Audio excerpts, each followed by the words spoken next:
waxaan kugu baaqayaa mudana madaxweyno garasaa taa garas waxaa taa dhagax dhagax amba dhulko dhagax waxaa la yidhahaa amba dhulko amba dharbaax xamar iskuma dhaamaan xamar ka dhigay sidii qaso kalo xaqiiqatan xeer muqdishow saddex sano u dambaysay ee xasan sheekh joogi xeer qaso kale ahaayeen waxaa u dhinnaay in la dilo in la xiro in la dhaawaco waana dhacday dhulkan aan ka sharca beeshin dhiibeen mana laga yaabo nin shala maanta saddex loo cagcada yimid oo aan ka beeran oo falajir inuu qaato lagama yaabo taal ahaada dhulkan ilka iskale dhulkiin heesda fiiriyo wuxuu jawaabinaya madaxweyne oo islahaynay waa nin 70 jir ah dalkan soo maamulay taramka labaad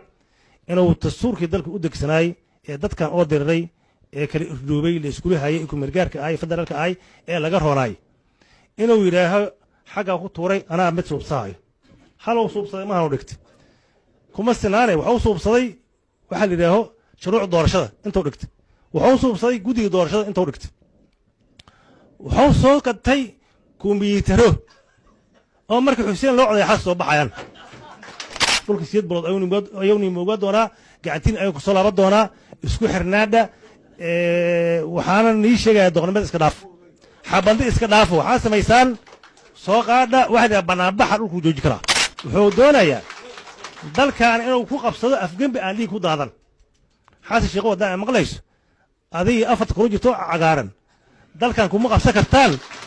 afgembi oo military kuma qabsan kartaan